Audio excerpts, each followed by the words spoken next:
بسم الله الرحمن الرحیم. السلام علیکم ورحمة الله وبركاته. بینەران و بیسەران و خۆشەویستانی کەناڵی ئاسمانی پەیام و بەرنامەی دوانگەی خەڵک، سەلام و ڕەحمەتی خواتان لێبێ. ئەم کاتە و هەموو کاتێکتان باش، خۆشحاڵم لە ئاڵلقەیەکی نوێی ئەم بەرنامەیە بە دیداری ئێوەی ئەزیز و خۆشەویست شاد دەبمەوە. ئازیزان و خۆشەویستان، لە تەوەر و ئەڵلقەی ئەم جارەی بەرنامەکەمان پرسیاری ئەوەکەین بۆچی کرێی پاس و تەکسیەکان لە هەرێمی کوردستان گران بووە، هەروەها پرسین بۆچی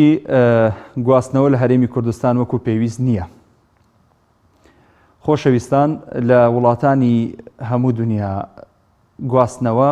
دابین کراوە بۆ هاوڵاتیان بۆ ئەوەی کەمترین مەصرف بۆ هاوڵاتی بگەڕێتەوە، یاخود زیاترین خەرجی بۆ هاوڵاتی بگەڕێتەوە و کەمترین مەصرف بکە. ئەبینین لە وڵاتان میترۆ هەیە، ترام هەیە، ئەروەها ئامێرەکانی گواستنەوە بڵین، ینی سیارەکانی گواستنەوە و ئەو قیتار و شەمەندە فەروشتانەی کە دابین کراوە لە وڵاتانی دەرەوە زۆر زیاتر بایەخی پێدراوە وەک لەوەی هاوڵاتی ماشێن و سیارەی خۆی بەکاربهێنێ. ئێمە لە هەرێمی کوردستان لەبەر ئەوەی کە سیارە داخڵەکە و سیارە ئەهێنێ بە لێشاو لە سنوورەکانەوە و لە وڵاتانی دەوروبەر و لە وڵاتانی دەرەوە، بۆی زۆرترین کات سوودمەند بێ لە گومرک و باج و داهاتی ئەو هێنانی سیارەیە، ئەبینین زۆرترین سیارە داخڵ ئەبێ وای لێ هاتووە، شەقامەکان پڕ بووە، جێگەی سیارە نابێتەوە، ترافیک لایتەکان زۆر قەرباڵغی بۆ دروست بووە، هەروەها تونێل دروست بکرێ، جادەی تازە دروست بکرێ، هیچ شتێک فریای ناخە. حاڵەتی دووەم ئەوەیە بەنزینخانەکان، چونکە بەنزینی ئەهلین، بەنزینی حکومی نین، تەبەن باسی هەرێمی کوردستانەکەین، بەنزینی حکومی نیە و بە سعرێکی زیاتر لە بەنزینی حکومی بەراورد بە مەسەلەن وڵاتێکی وەکو عێراق ئەدرێ بە هاوڵاتیانی هەرێمی کوردستان، ئەبینین بۆ ئەوەی زۆرترین بەنزین خەرج بکرێ، زۆرترین گاز خەرج بکرێ، نایانەوێ مەسەلەن هێڵی گواستنەوە ئامادە بکەن بۆ هاوڵاتیان سوودی لێ ببینن. یەکێکی تر لەو حاڵەتانە جادەکانمان ئەوەندە خراپن، هیچ کات ڕێگە نەدراوە بۆ نمونە قیتار و میترۆ و ترام و ئەم جۆرە حاڵەتانەی تیا دروست بکرێ، ئەگەرچی ساڵانە لە کاتی بانگەشەی هەڵبژاردن و وەزارەتەکە، وەزارەتی گواستنەوە دائیمەن باز لەوە ئەکە، ئەڵێ ئێمە هێڵی گواستنەوەی ئاسنی دابینەکەین بۆ نمونە لەم وڵات بۆ وڵات، لەم شار بۆ شار، بەڵام هیچی نەچوەتە بواری جێبەجێکردنەوە، هەمووی حبری سەر وەرەقەی و هیچ شتێک نەچوەتە بواری جێبەجێکردن و بیخەنە خزمەتی هاوڵاتیان. هیچێکی تر لەو حاڵەتانە خۆشەویستانم ئەمانە بۆیە باسی لێواکەین، کاتێک کە بەنزین گرانە بێ، کرێی پاس و ئەوانەش گرانە بێ. لە هەولێر نمونەیەک هەیە بۆ نمونە، ئەڵێن لە چەند گەڕێکێک پاسەکان لە 500 دینارەوە کردویانە بە 750 دینار، دواتر پەشیمان بوونەتەوە بەشێکیان کردویانەتەوە بە 500، بەڵام خۆی بۆ خۆی 500 دیناری زۆرە بۆ سەرشانی هاوڵاتیان. ئەمە یەکەم. دووەم، یعنی ئەکرا زیاتر سوود لە ئەو گواستنەوەی ببینرێ بۆ ئەوەی فەرمانبەرێک هاوڵاتیە کاتێکاچێتە سەرکارەکەی مەئەشێنی خۆی و سیارەی خۆی بەکار نهێنێ، قەرباڵغی و لۆت لەسەر جادەکان کەمتر ئەکرایەوە و باشتر بەرنامە ڕێژی بۆ کرا، بەڵام تا ئێستا ئەمە هیچ بایەخێکی پێ نەدراوە، بەڵکو بە پێچەوانەوە ڕۆژانە حاڵەتی نەخوازرا و لەبەر سورعەت حادیسەی سیارە ڕوو ئەدا، خەڵک تیا ئەمرێ لەبەر خراپی جادە و ڕێگەوبانەکان، لەبەرەوەی هیچ وەسیلەیەک بۆ هاوڵاتیان دابین نەکراوە. طبعاً بەرنامەکەمان ڕاستەوخۆیە، هەم لە ڕووی تەلەڤیزیۆنەوە ئێستامان بینن لە کەناڵی ئاسمانی پەیامەوە، هەم لە تۆڕی کۆمەڵایەتی فەیسبوک ئێستا بەرنامەکە ڕاستەوخۆ گازرێتەوە، ئەتوانن لێوە کۆمنت بنووسن، کۆمنتی شیاوە خوێنینەوە، ئەخێنە بەردی دێوەی بەڕێز و خۆشەویست، ئەوەی نەشیاو بوو ناخوێنرێتەوە و ئەخرێتە تەنەکە خۆڵەکەوە. ئەمجا با پەیوەندی وەربگرین لە ڕێگەی ئەو ژمارە تەلەفۆنانی لەسەر شاشەی کەناڵی ئاسمانی پەیام هەیە، توانن پەیوەندیمان پێوە بکەن، لە خزمەتان نابین، نامێت لەوە زیاتر سەرتان بێشێنم. ئەچمە لای پەیوەندیەکان. حاجی کەریم لە بازیانەوە وەرەگرم. کاک حاجی کەریم فەرموو. مامۆستا جان سەلام عەلەیکوم. عەلەیکە السەلام و ڕەحمەتوڵڵاهی وبەرەکاتوو. کاک حاجی جان، ئەرێ مامۆستا جارێ بام گلەیە لە تووکە من پارەکە تەلەفۆنم بۆت کرد، ڕزای خوێنێکم پێت کرد، وتم کاکە یعنی ڕزام دەکردوتم یەک سوورەتی قورئان کوتمان بۆ بخوێنە، وتە باشە بەسەر چاوی تر نەتخوێنی، ئەمە گلەی یەک. کاک حاجی باشە، جا گوێ لە برای خۆت بگرا. دەی برای باوکم کاکە ئیتا هەر یەکە و بە شتێکەوە، یعنی زۆر دڵم پێ خۆشە سوورەتی قورئان بچوو بخوێنی، ئەمەنە دڵم پێ خۆشە، یعنی وازانم برا هەموو دنیا داوا پێم. ئەی بۆ شتێکی تر نەکەین کاک حاجی. خاڵی دووەمیش وڵای مامۆستا بۆچی گرانە بێ کرێی پاس و کرێی تەکسی و ئەم شتانە ئیسا لە بەرەوەی سێرەکەی مەچینەیە زاران جووتێک ساعتی بە 15,000 تا گازەکە گران بۆ کلیان 20,000 تەکسیەک جاران بەنزینەکەی بە 400,000 کڕی بەنزینەکە بە 1000 دینار و بە 900 کڕی ئەچێ بۆ شوێنێ ئەبێ 4-5,000 لە خەڵکو سەنێ ئەمە خۆ یعنی من هینیان ناکەم گلیان لێ ناکەم کە گرانیان کردە چی بکەن ئەویش ئەگەر کە حکومەت بۆی دابین نەکا و گازی بۆ دابین نەکا و بەنزینی بۆ دابین نەکا یعنی چی بکات کاک حاجی جان طبعا یەکەم بۆ گلەیەکە دەیخەمە سەرسەر و سەرچاوم زۆر خۆشحاڵم بەوەی کە جەنابەت ئاشناییت هەیە لەگەڵ قورئان و حەزت لێ گوێ لە قورئان بگری من دوو خاڵەخەمە ڕوو بۆ جەنابەت یەکێکیان ئەوەیە مەمنونت ئەبم زۆر سپاسە دەکەم ئەگەر ژمارە تەلەفۆنی خۆتم بۆ جێبێڵی دوای بەرنامە و لە کاتی چوونە دەرەوەیە حەزەکەی 1 سەعات قورئانت بۆ خوێنم خواشاهیدە بەبێەوەی بیبڕم ئەوە یەکەم طبعا هەڵبەتە ئەگەر حەزکەی من قورئانت بۆ بخوێنم بە تایبەت ئەوە لە خزمەتام خاڵی دووەم خواشاهیدە یعنی ئەوەی کە لە سەر و خۆمە لە ئامادەکردی ئەم بەرنامەیە پێی وتوم بۆت نییە لە بەرنامەیە قورئان بخوێنی مامۆستا شتێتریشم هەبوو جان جا حەسەنە ڕەنگە کات خەڵکیش بگرم بەس ئیشەڵا قسەکەم کەلامی خێرە باشە مامۆستا تو ئەم جارە ئەگەر بۆ پەرلەمانە و شەهید بوو خۆتی کە خۆت کاندید کە خۆت مڕەشەحکە ئەگەر یعنی 100% دەرەچی خەڵ خۆشتی تەوێ یعنی تۆ پێت باشە من ئەو کارە بکەم ئەرە وەڵاهی پێم باشە چوار موسڵمان وەک تو بچێتە ئەوێ لەبەرەوەی ئێوە قسەی حەقەکەن ئێوە خوانە خواستان مەشروب و شت ناخۆن ئێوە ڕازگۆن ئەرەوەڵا حەزەکەن هەمووی وەکتی وابێ جاگەر هەمووی وەکتی وابایە وەڵا کەس لە کەس ناکەوت قوربانی کاک حاجی بەم سپاسە دەکەم من لە خزمەتم تخوا تەلەفۆنەکەتم بۆ جێبێڵە من لە خزمەتە دوایی تەلەفۆنت بۆکەم و قورئانت بۆ خوێنم بەتەماعەت لێم زانم ژمارەکەی تومە دەنێ ئەرە وەڵا باش ژمارەکەی تۆ وەرگرن یان ژمارەکەی منت بنێ من لە خزمەتە ژمارەکەی تو وەرەگرم ئەگەر من دەنێ بەسەر هەردوو چاوم کاک حاجی لە خزمەتە تۆ ئەمرەکەی قوربان لە خزمەتام کاک حاجی کەریم گیان داوای لێبوردنەکەم لە کەم و کوڕی ببوورە من وەگەوەی کە پێم وتراوە ئەم بەرنامەیە کە زیاتر لە باسوخواسی خزمەتگوزاری و کێشەی هاوڵاتیانی تیا ئەکرێ بۆی باشتر ڕێگە بدرێ بە هاوڵاتیان پەیوەندی بکەن و ڕەنگە ئەو کاتێک کە لەوەیە ئەکرێ بە تایبەت بۆ نمونە هەر کەسێک داوای کرد من لە خزمەتی ئەبم بچووکی یەکەم خوا فەزلێکی پێ بەخشیوین الحەمدولیلا و فەزلە لە خزمەتی ئێوە و پێش ئێوەش خوای گەورە خەینە گەڕ بۆی ئینشاءڵڵا بێ بە توێشوێک بۆ قیامەتمان سەرباری ئەوەش من لە خزمەتانم نەک سەعات نە 2 سەعات من ئامادەم هەموو ژیانی خۆم بۆ ئێوەی بینەری خۆشەویست تەرخان بکەم و پێشم زۆر نییە ئەچمە لای هاناخان لە کۆیەوە هاناخان سەلامی خوارد لێ بێ هاناخان باشی کاک محمود باشی هاناخان سپاسی تۆکە مەمنونم کاک محمودی خۆ بەخێر بێتەوە بۆ ئەم پێشکەشکردنی ئەم بەرنامە جوانە زۆر سپاسە دەکەم سەلامەت بی یا ڕەبی لەگەڵ تۆش کاک محمود ئێمە سەرمان سڵماوە هەرێم نەوت دەفرۆشێت یاخود دەیکڕێ یعنی ئەو هەموو داهاتە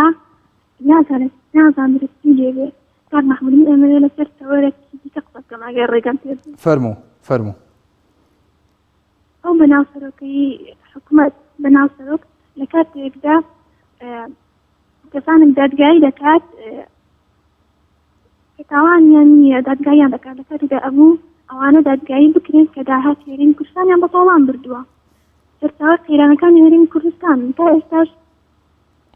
لە بزیکردن بەردەوامن دەستیان هەڵنەگرتووە لە کارە قێزەونا دەستی شەڵ ناگرن کاک محمود ئێمە هەموو قەیرانێکمانی دەسعید و حیزبی دەسەڵاتدار پێویستە ئەم بەرپرسانەی پارتی نێچێتی کە بەرپرسن لە دەستکردنی ئەم میلەتە دەبێت دادگایی بکرێن لە دادگایەکی بێلایەن وەسزەیەکی دادپەروەریان بەسەردا بسەپێندرێت بۆی ئێمەش بینە سەر قسەی کە برین یاسا لەسەری هەم کەسێکەوەیە کاک محمود من دەبێت یەکشت بە کورتی باس بکەم بەڵێ ڕەمەزان بوو ئافرەتێک لە دەرگایە یعنی زۆر یعنی ڕزای کرد حەزبار دیناری تەفی لێنیە بۆ ئێوارە بچێ بە نانیدا یعنی ئەو دەسەڵاتە یعنی زۆر خەمساردە زۆر لەباکە کاک محمود جان ئەمە زۆر کاری پێکردن بەڕاستی یعنی هاناخان ئێستا بەڕای ئێوە دادگاکان لە هەرێمی کوردستان بێلایەن نین؟ هیچ بێلایەنین هەموو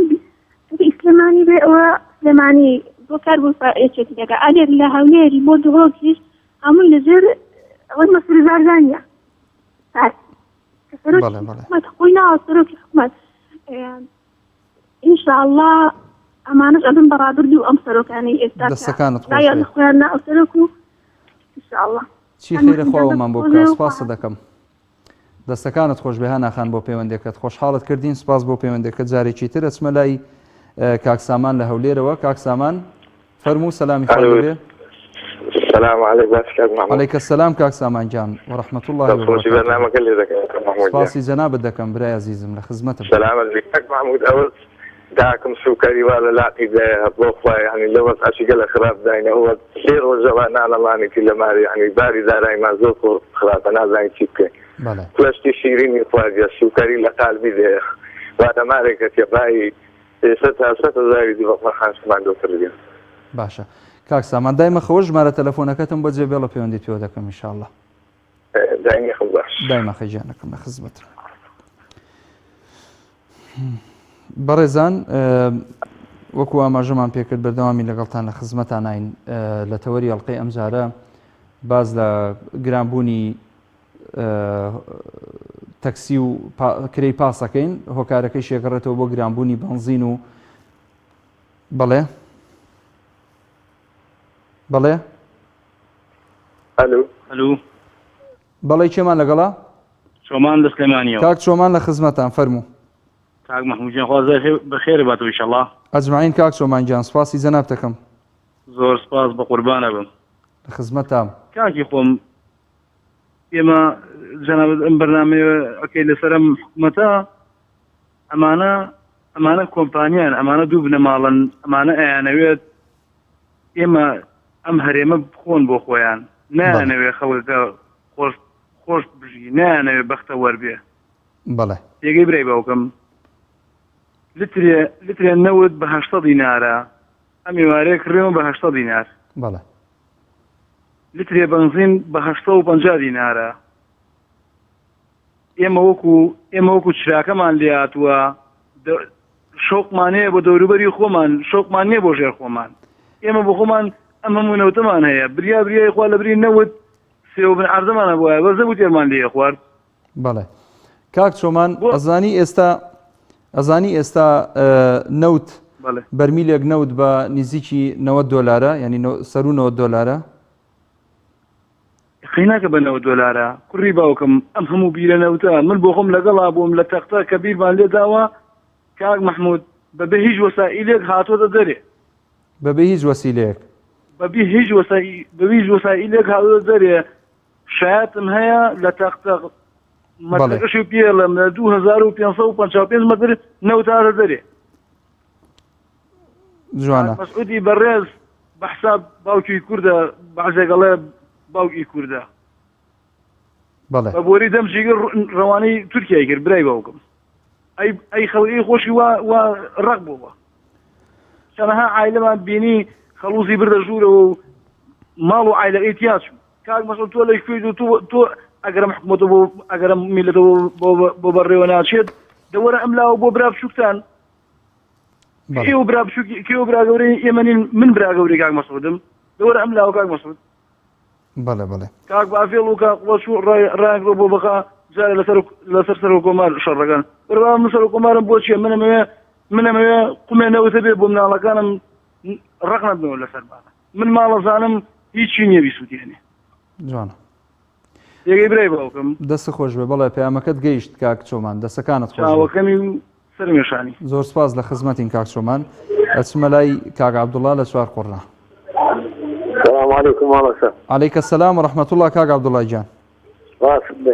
خالي رازي بي لخدمتكم فرموا والله ماما استاذ بيني وضعي هرم شونه بله غاز بوتا 850 دينار بنزين بوتا 1000 خريكه ب 1000 دينار بله او كري بو غراندي حكومتي نيه غازي دابا باسكاني وبنزين دابا تاكسيكاني نا بازارو خرجي بو بازار وايا بله باشا لبر بوست ئاگایان لە کەس نەماوە ئەسەرکی پۆستەکە ئینشاءالله پۆستەکە بۆ یەک کەسی نابێ حەولە پۆستی خوای گەورە داواشم لە هەموو بەڕەماکارەکانی سونە و شیعە و معارضە هەیە هەموو دەنگی پێ بدەن لەبەرەوەی کە دەنگ بەو پیاوە بدەن ئەو پیاوە ئەیگۆڕی بە تەواوی دەنگ بەچێ بدەن بەچێ دەنگ بەچێ بدەن کاک عەبدوڵڵا بە حاکم ڕزگار بە حاکم ڕزگار بەڵێ بەڵێ باڵێ حاکم ڕزگار باشترین سەر کۆمارە لە هەموو دنیادا بەڵێ بەڵێ حاکم ڕزگار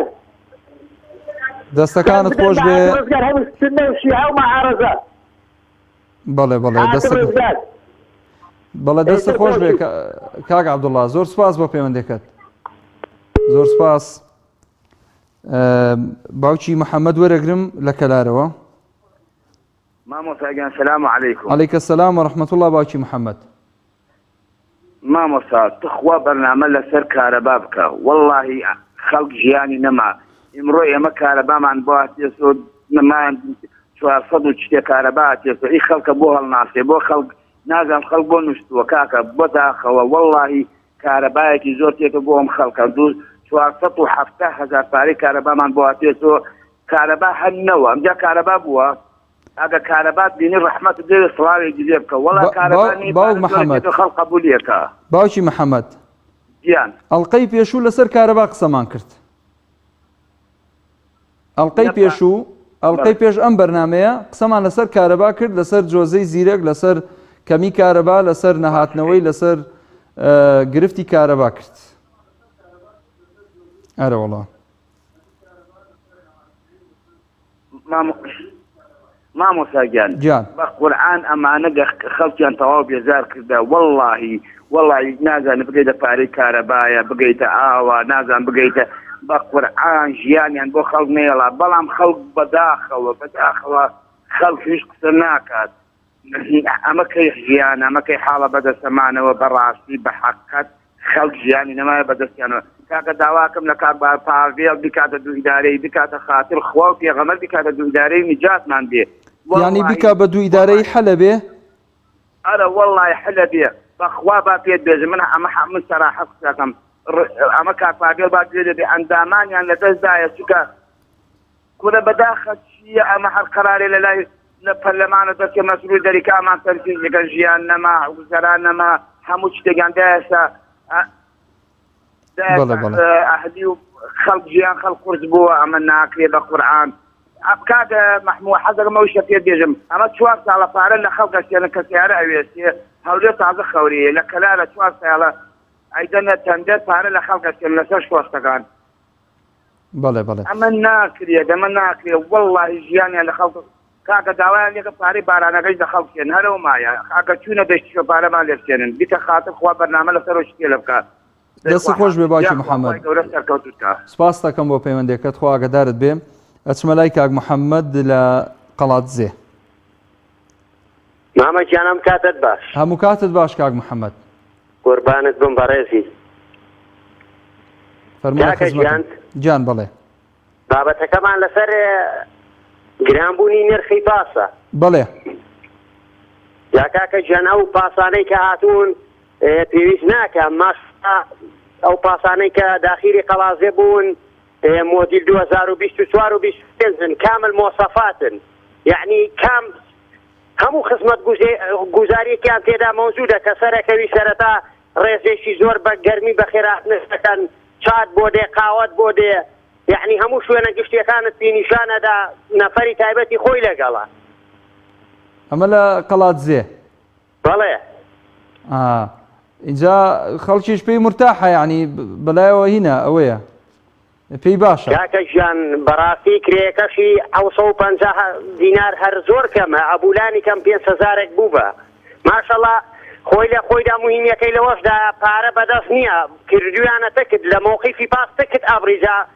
تکتەکەی لێ زۆر موهیمە پێشکەوتووە قەڵاتزێ لە خوای بەزیاد بێ تو باسی قەڵاتزێ دەکەی یان باسی وڵاتێکی ئەوروپا دەکەی باسی قەڵاتزێت بۆ دەکەم مامە ژیان جوانە جوانە لێ کاکە لە خوای بەزیاد بێ مۆقیفی پاسیشی لێ نیە نەوەکو کرێ پاس گران بوو بێ چاوەکەی چاوم مۆقیفی پاسی لێ هەمووی ماشەڵڵا ئەڵەی نانەوەخانەیە ئاگریان تێدا کردوێتەوە یعنی پیا و هەر پێی شەرمە لەوێش بوەستێ بەداخەوە مامەجیان حەیف یعنی کەسێک لەو شارە نەبوو لەو شارە بپرسێتەوە ئێمە وامان لێ هاتووە دەبێ خوا ڕحمان پێ بکە کەس نازانێت سەر بە شوێشین کاکە ژیان بەڵێ دەستەکانی بەرنامەکەت لە یەکەم زۆر سپاس کاک محەممەد لە قەڵات زێوە دەست و چاوت خۆش بێ خواگەدارت بێ ئەچمە لای کاک هەنگاو لە چۆمانەوە. السلام عليكم. عليك السلام ورحمة الله كاك هنگاو. راورێزم بۆ جەناب و هەموو کارمەندان و بینەران. خۆشەویستی کاک هەنگاو لە خزمەتین. تەواوی ستافی پەیامی پیرۆز. عەزیزی ئێمەی. محمود هەر چەندە باسی لە هەموو شتەکان بکەین ناڕێن شتەکان گەلک زۆرن وڕیا پێوەربووە چارەساتە. ئاخیرەکەی بێزارە بین چارەسات دروستە بین. کاک محمود دەمەوێت لەسەر ئەوەی بدوێم چارشەمەکەی لە پەیوەندیێکی پێش ئاخیردا کەسێک یار بوو ڕەخنەی لە ئۆپۆزیسیۆنەگر بەڵام ئەو کات من سەوتی تەلەڤیزیۆنەکەم کەم کردبوو ئێستاش کەمم کردووە بۆ ئەوەی بەکەم ئەمەوێت وەڵامی ئەو شەخسە و هەزارانی تری ئەو شەخسە بدەمەوە. بەڵێ ئەو کەسانە کە ڕەخنە لە ئۆپۆزیسیۆن ئەگرێن باسی فراکسیۆنی کۆمەڵ و نەوەی نوێ و یەکگرتو ئەمانە ئۆپۆزیسیۆنن ئەمە جێی ڕەخنە نەدیان بگیرێت کاک محمود هەر تەلەفۆنیان کە ڕەخنەیان کردە ئۆپۆزیسیۆن لەسەریان دا ئەمە چەند جۆرە کەسێکن یەک یان نەزانە دوو یان تێرە ئیپڕە یان کۆیلێ یان بەکرێ گیراوە یان خۆفرۆشە ئەم جۆرە کەسانە ڕەخنە لە ئۆپۆزیسیۆن دەگرن ئۆپۆزیسیۆن نە دەسەڵاتی لەدەستدا نە پارەی لەدەستدا نە هێزی سەکداری لەدەستدا باشە دا خولی پێشتری پەرلەمان ئۆپۆزیسیۆن کە ڕێژەی زۆر بوو یاسا دابنێ لە پەرلەمان بە سەرۆکایەتی یوسوف محەممەد و فراکسیۆن کۆمەڵ و فراکسیۆنەکانی ئۆپۆزیسیۆن کە یاسای سەرۆکایەتی هەرێم هەموار بکەنەوە و یاسای بۆ کوردستان دابنێن کە ئەم دەسەڵاتە بەستوەن نەمێنێ پارتی هەموو ئەندامانی خۆی بەجلی مەدەنی ناردە سەر پەرلەمان غادیاندا پەرلەمان هەموو ئەندام چونە ناو ئەندام پەرلەمانەکانی پارتی هەمویان لە ژوورەوەکردن هێزیان هینە لە دەور و بەری پەرلەمانیاندارە وتیان هەر جلێک شکەندەیانە دەی باشە ئەو جۆرە کەسانە کە دلەی دەکرد باشە بۆ ناسووی هێرش پێسەر ئەم هێزەی هێرش پێسەر ئەم کۆیلانە ڕێگایان دەر یوسف محەممەدە کرد یاسای پەرلەمان هەموار بکرێتەوە کارنێون هەموار بکاتەوە باشە ئەگەر دلەی لە ئۆپۆزیسیۆنەکەی بۆت ناسووی هێرش پێسەر ئەو هێزەی کە ڕێگەی لەسەر ڕۆژی پەرلەمان کرد دەست خۆش کاک هەنگاو سپاسە دەکەم کاک محەممەد لە هەولێرەوە لەسەر هێڵە بە زیاتر لەوە چاوەڕێ نەکا سوپاس پەیامەکەت بە جوانی گەیشت مەمنونم ئەچمە لای کاک محەممەد لە هەولێرەوە.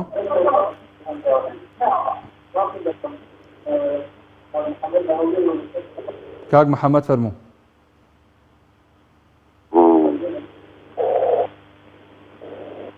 سڵاوتان لێبێ سڵاوی خۆی گەورەتان لێبێ. سڵاوی خوا لە جەنابەت کاک محەممەد لە خزمەتین فەرموو. زۆر بەڕێزی سپاس دەکەم. ببوورێ وەڵای من وەکو سایق تەکسێ قسەتان لەگەڵەکەم. فەرموو. نازانم لە چ شوێنێکەوە لە چ با بڵێن دەرگایەکەوە یان لە چ کۆمەڵگایەکەوە پەلاماری تەکسی و پاسەکان دەدرێ بۆ گرانبوونی کرێک وایە ئەی باشە بۆچی قسە لەگەڵ بەنزینخانەکان ناکرێت پێش وەختە کە لیترێ بەنزین ئەگەر ئێمە بچین لە بەنزیخانەکان تێکەین بە 875 دینارە ئەمە لەلایەکی ترەوە من بۆکو خۆم کە تەکسیم هیچ دەکەم وەڵاهی نەفەرم لە ناو بازارەوە بردۆ بۆ پشتی 100 مەتریش 2000 داوە بە من نازانم گرانبوونەکەی لەکوێیە ئەی باشە بۆ قسە لەگەڵ فیتەر ناکرێت کە چەند باریان گران کردوین ئەی بۆ قسە لەگەڵ ئەمانەی کە موادی احتیاتی سیارە دەفرۆشن چۆن دەبڵێکیان لە دەبڵێکی سیارەیان لە 25,000ەوە گەیاندا 6,000 ئەی باشە بۆ ناچ پەلاماری کۆمپانیایەکان نادەن کە نمونەیەکت بۆ دێنمەوە بەرمیلێک ڕۆن کە لێ نووسراوە نازانم کریستۆنە شتێکی وایە لە 28,000 فڕی و بۆ 56,000 56,000 ئەمە یەک دوو کاکە نازانم من ئەڵم بەنزینخانەکانش ناحەقیان نییە کە بەنزین گرانکەن و کۆمپانیەکانی فرۆشتنی بەنزین کە بەنزین گرانکەن کۆماشەڵا ئەڵێن خەڵک فەقیرە بەڵام فەقیرەوەیە کە تیاری نییە بەڵام ئێستا تەماشاکەین لە هەر گەڕەکێک ئەگەر 20 ماڵ بێت چ تیاری لێوەستاوە هەمووی ماشەڵا تیاری تیارە و چوار تیارە و ئێمە بەداخەوە میلەتی کورد بە دووشتەوە گرتومانە یەکیان سیلاحە یەکیان تیارەیە کە هەردووچیان خۆکوژیە هەردووچیان خۆکوژیە ئیتر نازانم بۆچی پەلاماری ئەم دووشتە دەدرێت کە وەسیلەیەکی گواستنەوەیە و زۆر وەڵاهی زۆرش هاوڵاتی خەڵکمان کردو لە ڕووی سعرەوە لە ڕووی هەموو شتێکەوە نمونە تەکسی لە بەغدا هاتووە لە هەولێر ئیش دەکە ئاخر چی ڕێگای پێداوە لە کەرکووک لە هەولێر ئیش دەکە چی ڕێگای پێداوە کاک محەممەد با بچن لەو ڕۆوە قسە بکرێ باش کاک محەممەد جۆت لێمە بەڵێ دوجار ئێمە ڕاستە تەوەرێک ئامادە کراوە قسەی لەسەرەکەین ئەم سەکۆیە بۆ تۆ ئازادە واتوانی ڕای خۆت لێرەوە دەرببڕی ئەو زانیاریانەی کە جەنابە دەیخەیتە ڕوو هەمووی ینی بەشێکی زۆر ڕاستە ئەوەی کە پەیوەستە بە حاڵەتی دۆلار گرانبوونەوە کابرا کە مەواد ئەهێنێ لە دەرەوە ئەویش ڕەنگە بە گران بیکڕێ ئەو دەبڵی کە تۆ باسیەکەی گران بووە ئەو ڕۆنەی کە تۆ باسیەکەی لە 28ەوە چوەتە 56 هەروەها ئەو بەڵام لێرەدا بۆ نمونە جیاوازیەک هەیە لە سعری بنزین ڕاستە ئێستا بنزین لە کوردستان گرانە کە نردەبوو وابێ لەبەرەوەی ئێمە هەناردە ئەەکەین ئێمە نەوت هەناردە ئەەکەین بنزین هەناردە ئەەکەینە دەرەوە ئەکرا بۆ نمونە لە ناوخۆیە بنزین و مشتەقاتی نەوتی زۆر هەرزان بووایە یعنی لە ئێستەیە تۆ بۆ نمونە بەرمیلێک نەوت چوەتە سەر و 90 دۆلار بنزین لێرە هەر گرانە ئەبێ هەرزان بێ ئێستا لە عێراق لە شارەکانی عێراق 450 دینارە بەڵام لێرە دوو بەرامبەرە یعنی ئەمە قسەکەی ئێمە باز لە کێشەکانەکەین ئەمانە بزانین گرفتەکان چییە هاوڵاتیان ڕای خۆیان لەم سەکۆ ئازادەوە دەرببڕن لە خزمەتیان بین ڕوو نەوازە حەبراکەم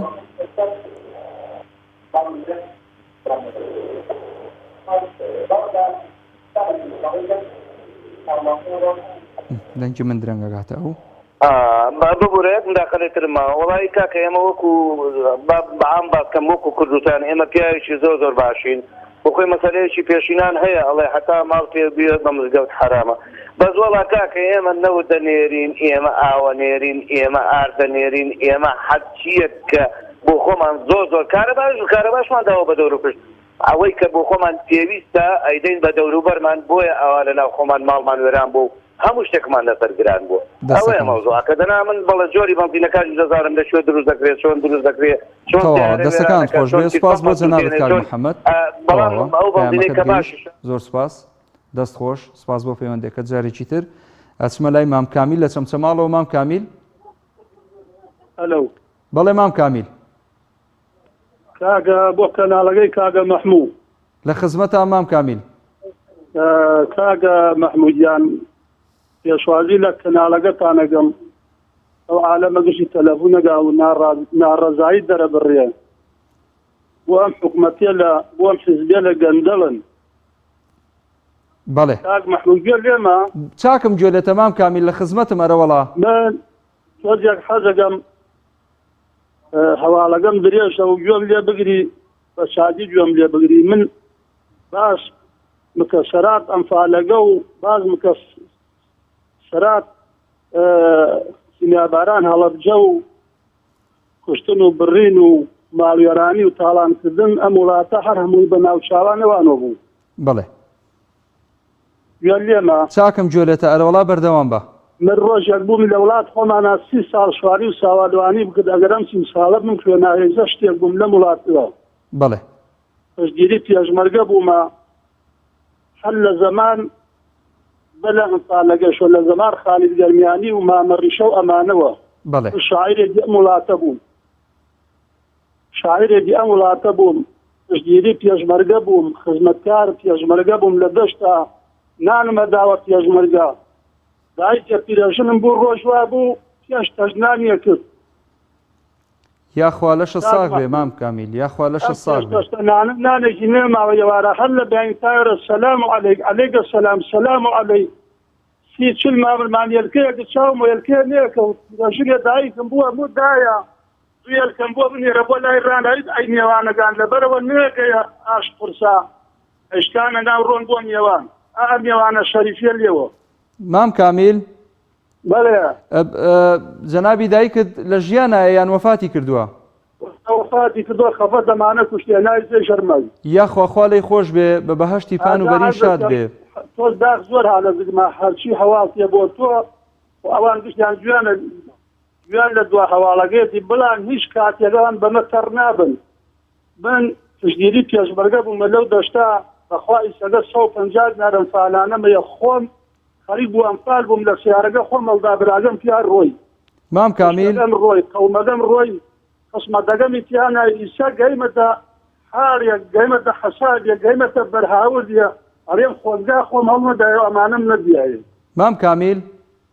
بەڵێ خەڵک چی دەیەکی من خەڵک گەڵمیان بخەڵکی لە کۆم کوێ تیلەکۆی ناو زەمنە یاخوا لەشە ساغ بێ ڕێز و حورمەتمان هەیە بۆ ئەو عەشیرەتە جاهانێک هەواڵەکانم ناوە پێت بگەنم هەر چەند سوودشی نییە بەس داخ زۆر لە دڵمانە ئێمە لە خزمەتین مام کامیل داخل لێرە هەڵبژە لە خزمەتین هەر ئەوە ڕۆژ و قانون و هەقیان بەرەڵا کرد بەرەڵا بەڵێ ئەمانە شعوریان بە خۆیان نەماوە ئیشەی مەهاین لە چەمشەماڵ پارەی کارەباگەمان بۆ نابرێ ئەو ڕەبی العالەمین یانی ژاوردەتە بانی بەڵێ بەڵێ بەڵێ خوا ڕەحم کە یا رب العالمین سەدا حوسێن ئێمەمانە دوڕندەیە ئێستا خەڵک کشتی ئەڵێ محەممەدی مادیمان لە دەست بەڵێ هەر مردنە بۆ ئەوە بەڵێ بەڵێ ئەڵێ محەممەد مادیمە کوردی کشتم فارکرد کردیانە محەممەد مادی مام کامیل گیان مردنە بۆوان مردنە مام کامیل جا عەرزەکەم خوا کاک مەحموود یاخوا بەخێر بێ بۆ بەرنامەکە سوپاسە دەکەم حیات کاک مەحموود وەڵڵاهی لە ئینتفاضەکە وام زانی هەموو کوردستان لەسەر من تابۆ کردیاوە وەڵڵاهی زوڵم و غەدرێ لەم خەڵکە کردێ بە تاریخ حیات نەبووە بەڵێ بەڵێ بەڵێ وەڵام مام کامیل پارەی کارەباگەی بۆ نادرێهین ئاوەگەی شادە دەبانی وەڵات ئێوەر نەوەرسی مای 800,000 بۆ حەساوە گەنێ باشە گاوڕ جوولەکەمە قبولەکە مام کامیل پشتیوان بەخوا ئەوەی ڕۆیشتووە ڕابردووە تەواو بووە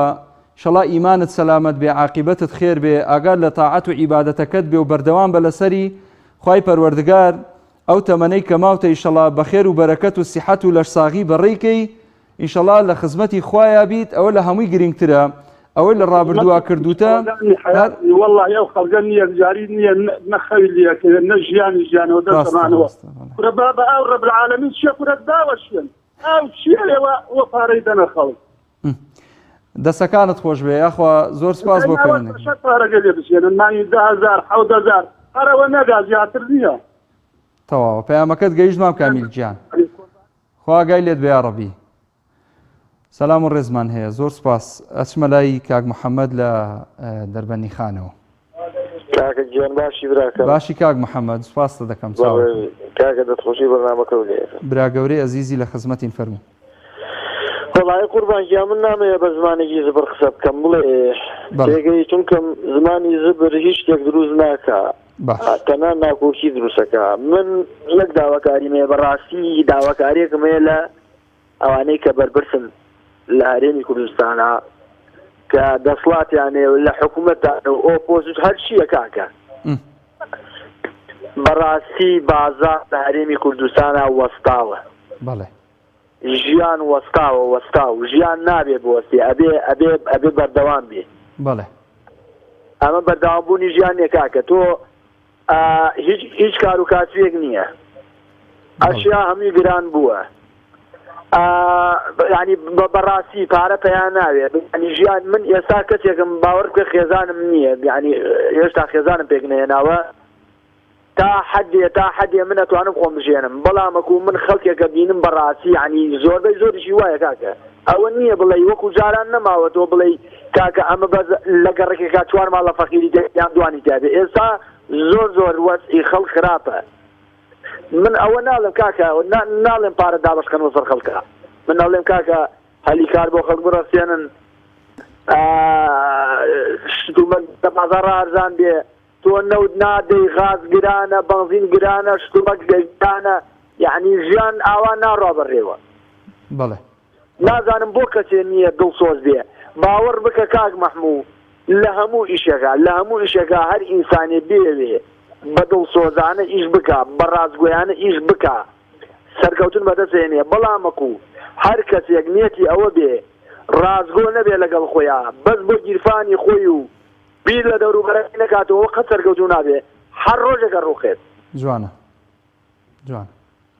من داواکارم بەڕاستی داواکار من لە ئەنگلیش حیزبێکیش نیم وەڵڵاوە بیلایی بەس حەزەکەم ژیانی پێم ناخۆشە لە ژیانێکی خراپا بژی ئەزانم چونکم کورد ژیانی خراپی زۆر بینیوە جەنابەت پێت خۆشە مناو دێ نەزانم بەڵام خۆ بە خوێندنی کتێبوانە ئەزانم پێگەی بەڵێ دەستخۆشی بەرنامەکەشتان لێکەم و هیوای سەرکەوتن نابۆ خوازم هیوادارم کەسێک گوێی لە دەنگی من بێ زۆر سپاس کاک محەممەد گیان گەلێک سپاس بۆ پەیوەندێکت لەشە ساق بێ و خۆ ئاگای لێت بێ ئەچمە لای زیتاخان لە سلێمانیەوە سیتا بەڵێ سیتاخان وڵی خۆی پەروەردگار لە جەنابت لە کەناڵە جوان و ڕەنگاڵەکەی کەناڵی ئاسمانی پەیام زۆر سپاس لێ ئەسەم هیوام تەمەند درێژیتانە هەڵبەت لەیرە هەر تەوەرێک هەر بەرنامەیەکت پەنجە ئەخەیتە سەر ئازارێکی ئەم نیشتیمانە و ئەم میلەتە و ئەم خەڵکە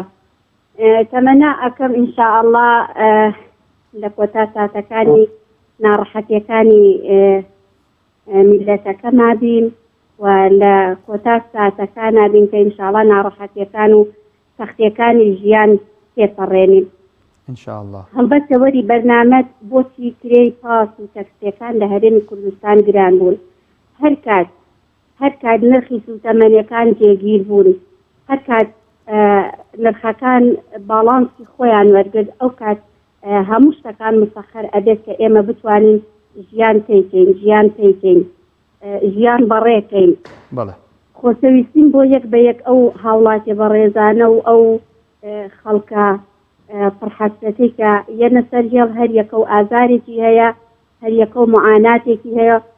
دەستخۆشیشم بۆ هەر ڕایەک هەر بۆ چوونێک خەڵک ئازادە بەرنامەکەی تۆ تەوەرێکە کراوەیە ڕای خەڵک وەرئەگری دوانگەی خەڵکە خەڵک ئەدوێنی ئیتر هەر کەسە معاناتێکی هەیە بەدەر لە تەوەرەکەی تۆ ڕەنگاڵەیەکە ڕەنگشەبەنگیەکە پەلکە زێڕینەیەکە هەموو ڕەنگەکان هەموو ئایدیاکان لەیرە ڕاو بۆ چوونی خۆیان دەرئەبڕن من لێرەوە ئەڵێم ڕەنگە منێکی فەرمانبەر منێک لە یەکێک لە دام و دەستگاکانی حکومەتا کار بکەم ڕەنە موچەکەم بەشی ئەوە بکە نەگەم بەسەری مانگ چاوەڕێی ئەوەم کە بەرچنە و ڕەنجی ماندووبوونەکەم وەربگرم بۆ قوت و بۆ بژێوی ماڵ و مناڵم یاخود بۆ ئەوەی کە خۆم گەنجێتم بتوانم سەرفیکەم یاخود دایک و باوکێک ئەولادێک بناڵێک بەخێو ئەکەن هەڵبەت چاوەڕێی ئەوە ئەکەن کە ئەم مناڵە بەرهەمێکێ بێ بۆچی ڕەنج ئەدا دایک و باوک بۆچی ڕەنج ئەدا لە پێناو گەنجی خۆی جوانی سەختی ساردی سەرما تاڵی و تشی هەموو شتەکان ئەخاتە گەڕ هەموو شتەکانی خۆی سەرف ئەکات تەمەنی سەرف ئەکا بۆ ئەوەی لە نەتیجەیە مناڵێک پەروەردە بکە هەم بۆ خۆی هەم بۆ کۆمەلگاکەی خاص بۆ خۆی کەواتە ئەم حکومەتش باوکی کە باوکی میلەت بێ ئەبێ هەوڵ بدات بەرچنەی هاوڵاتیەکانی چی بن بەرچنەی هاوڵاتیەکانی چی بن لە وڵاتی منە باوک چۆن ئەبێ مناڵ لێ بتۆرێت باوک چۆن ئەبێ ڕەنجی مناڵەکانی نەخوات کەواتە ئەگەر باوکێک لە مناڵەکەی بتەرێتی باوکێک لە مناڵەکەی بتۆرێ کەواتە هیچ دەرەنجامێکی نابێت هیچ ماندووبوونێکی نییە هیچ کەواتە تەمەنێکی هیچی سەرف کرد من لە کۆتاییە ئەڵێم مادەم بە چەک حکومەت بە چەک زوڵم لاسوو کاتی ئەوە هاتووە کە هاوڵاتیان قەڵەمەکانیان بکەن بەسەر قەڵەمەکانیان بخەنە گەڕ قەڵەمەکانیان بخەنە ئیش بۆەوەی بتوانن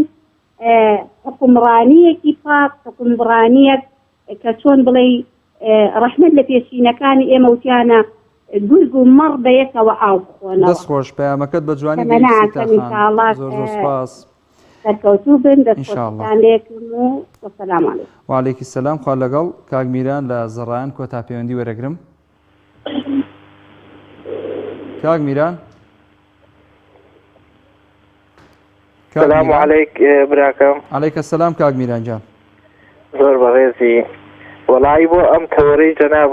پەیوەندیم کردەوە. بەڵێ جان. وەڵی وتم لەسەر ئەمەی کە ئەڵەی نرخی گرانبوونی تەکسی من خۆم تەکسیم پێەیە. جاران لیتر بەنزین بە 450 دینار بوو. بەڵێ. داخلێکی ناو شار 8,000 بوو. بوون منە لە سلێمانی بۆ هەڵەبجەی تازەیە کورد بۆ زەڕایەن 2,500 بوو. ئێستا لیتر بەنزین 850 دینارە. داخلی ناو شارش بەخوا 8,000. بۆ دەرەوەی شاریش بن منە هەڵەبجە و زەڕانیا سێ سایقی هەڵەبجە بێ هیچ زیادی نەکردو لە شوێنی خۆیاتی تاکە زەرمەند کە بوێ لەم بینایە بە سایق تەکسیەکەی. بەڵێ. پاسیش وەکو من بزانم بەخوا هە لە جێگەی خۆیەتی کرێکە دەرەوەی شار تەبان پاس بە زۆری لە دەرەوەی شارە ئەوانەی ناو شاریش ڕاپەڕین و تاسڵ و جۆمانش هەر 550 ئەمانەیە. ینی مەبەستم لەوەیە وەکو من بزانم هیچ زیادی نەکردو ئەم کریانە. خۆی قسەکە لەسەر بەشێک لە مەنتیقەکانی هەولێر بوو وتیان لە هەولێر زیادی کردووە بەڵام دوایی بەشێکیان پەشیمان بوونەتەوە بەشێکی وەکو خۆی ماوەتەوە هەر پاس 500 دینار بووە بە 750 دینار. قسەکە لەسەرەوەی ئێمە چۆن بتوانین حکوومەت ناچار بکەین ڕێگری بکە لە هەم گرانبوونی کرێی تەکسی و پاس هەم بە دابەزاندنی نرخی بنزین و پێشەشکردنی خزمەتگوزاریە گشتەکان بەو شۆفێرە بەڕێزانە. دەست خۆش بێ کاک میران جان. زۆر بەڕێزی براکەم. زۆر سپاس براکەم. سپاس بۆ پەیوەندیەکەت. بەڵێ بینەرانی ئەزیز و زێدە خۆشەویست لە ماوەی ڕابردووە دوانگەی خەڵکمان پێشکەشکردن تەوەری بەرنامەکەمان لەسەرەوە بوو بۆچی کرێی پاس و تەکسی لە هەرێمی کوردستان گران بووە. هەڵبەتە بەشێکی هەرێمی کوردستان لە بەشێکی گران بووە بەشێکی وەکو خۆی ماوەتەوە بەڵام دوجار نرخی بنزین و سوتەمەنی هەر گرانە. سپاس کە بینەر و بیسەرمان بوون. سپاس بۆ هاوکارانم تاڵقەیەکی تری دوانگە بەخواتان ئەسپێرم. ئەسەلام عەلەیکوم وەڕەحمەتوڵڵاهی وەبەڕەکاتوه.